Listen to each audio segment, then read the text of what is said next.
ladies and gentlemen, welcome your faces to another Little Nightmares 2 video. In today's video, as you can tell by the title, I want to try and break down the trailer and analyse everything we see. So, grab yourself a cup of your favourite beverage and a snack, and let's get right into this video. So, we start off seeing Mono be expelled, in a well and true Mono fashion, through a TV which is displaying the beautiful Bandai Namco logo. But this one seems to break and shatter by the impact of the travel. Safe to say, he won't be using the portal anymore. And luckily, our main protagonist isn't harmed by this dramatic entrance, as he luckily lands on a mattress which is definitely in the right place at the right time. What's interesting about this room is you get a glimpse into the houses of the Pale City, a broken shell of its former self, but nonetheless the proof of what was once considered a home. There's pictures on the wall, shelves, bookshelves and seats, all of this looking suspiciously placed to create an escape route to whoever needed it. As we go to the next scene, we get the lovely Tarsier Studios logo and get another glimpse of the hospital chapter and the patients who eagerly await our arrival. It very quickly skips through and we have a Mono in a very rainy streets of the Pale City picking up a shoe, skimming down a zip line using a coat hanger to then what seems arriving on the shores of the Pale City. In this scene you can see a door that they seem to get off to get on shore, so it is safe to assume that this door actually brought them to the Pale City. We then see Mono walk into what looks like a family home at the Hunter, and yes, you will recognise it from the demo, and by the way, which is out for everyone at the moment, including consoles, so if you've got a console, a Switch, PlayStation, Xbox, go check your store at the moment and you will see that the demo is live for everyone.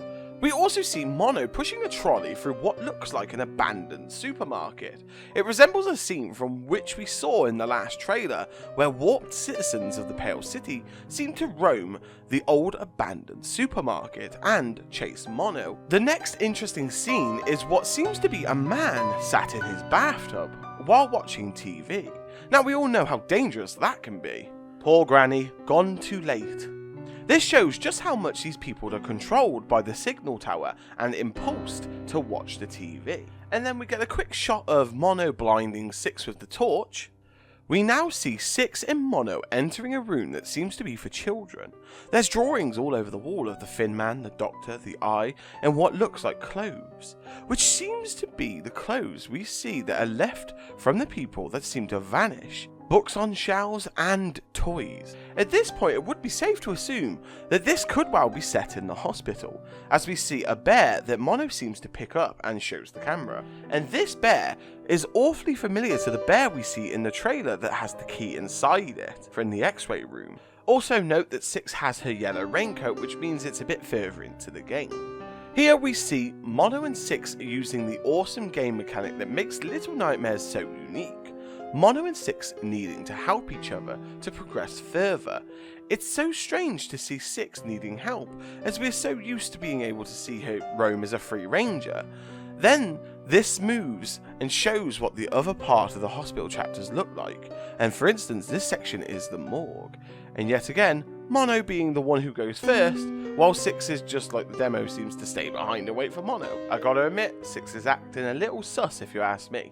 Mono and Six proceed to open a window to find there is indeed still raining cats and dogs, and it then shows us Mono using such an awesome feature that I don't even think he would. Disguise. We see Mono using a matching bully doll head to replace over his own, to sneak past the bullies. This really looks so fun, and I'm so happy they've added this little gem of a feature. It's also hard not to notice the chaos that he is hiding from around him. This entire scene shows just how the bullies are really just bullies, and they seem to even bully each other. An interesting part here is that actually not all the bullies are being bullies. There are actually one or two of them that just seem to confine to themselves and hide away. Aside from that, not all the bullies seem to be having a good time though. This bully is interesting, wearing what seems to be a play on a dunce hat, but this hat sort of represents the gnome heads. For anyone that doesn't know, let me briefly explain what a dunce cap is. A dunce cap, also known as a dunce hat, is a pointed hat formerly used as an article of discipline in schools in Europe and the United States.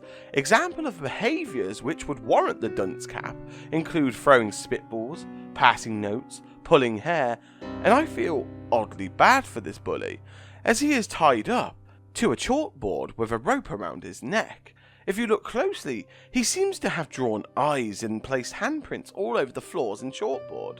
This is so interesting to me, as the only ones we normally witness do this kind of stuff are the gnomes. And as we know, Six drew on the walls in the basement of the hunter's house. It makes me wonder why they would do it. Are they forgetting things and need to remind themselves of these events? Or is it some kind of warning? As we move on, we see Mono use a TV in a familiar room to portal somewhere different. This bit really made my brain work overtime.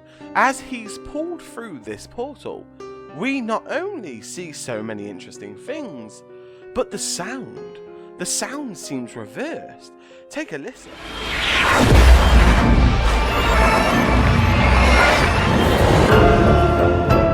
Now, I don't know about you, but to me, there seems to be something in that part of the audio.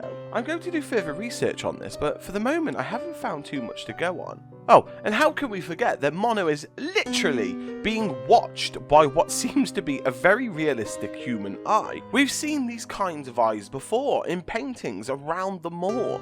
The surroundings of this portal are so strange. Bumpy, a ridged surface with a vibrant red glow. Very freaky indeed. It almost looks as if you're physically inside something. The next few scenes are pretty usual to us. Mono jumping on a piano, to a front view of him running from the Fin Man. But seeing how the Fin Man spawns near Mono and needing to tear down the door before he can escape makes me anxious already. I can't imagine how suspenseful it's going to be trying to play and run away from the Fin Man. From the clip we can see that he must have portaled through and followed Mono into that specific room. We then cut to Mono running through the school chapter away from the hordes of bullies who are eager to try and catch him. Something tells me this isn't an innocent game of tag. If you look above the shelf, you will see a key, which I imagine we will need to unlock a door and keep Mono running. It transfers to Mono and Six on top of an elevator, but the elevator is collapsing. So in a quick thinking fashion, Six and Mono are opening up the vent to escape, falling to their deaths. This could be also the hospital chapter, as we know one of those has elevators, and Six is wearing her iconic raincoat at this point. Then we get a disturbing scene of the citizens of the Pale City standing upon the ledges of the rainy rooftops, staring up into the signal tower. Not a TV in sight, yet they seem to be in awe. In so much awe, they don't even see Mono walking by. The next and final scene seems to be what could be the doors to the signal tower. The long, slender opening seems to be a perfect match for a tall Fin Man. And the glowing fluorescent pink lights that illuminate seem to have Mono realised he's reached his destination. What awaits for us inside? We can only find out on the release date. But with that being said, ladies and gentlemen, I want to thank you so much for sticking to the end of this video and watching this content. I'd like to take a quick moment to thank the members of the channel, and they are the following: Northwind, Eudamus, Andrew Goodguy, Elegant Desire, Strange Creatures, Nivon, Jessica DeHaro, That Girl with the Afro, Mr. Dragon, Greenapple Gaming, Newly New, Elena, and DF. Thank you guys and gals so much. The extra support really goes a long way. But anyway, ladies and gentlemen, let me know what you think in the comments below. And remember, if you're loving this Little Nightmares 2 content and all that surrounds it on the channel, make sure to hit subscribe.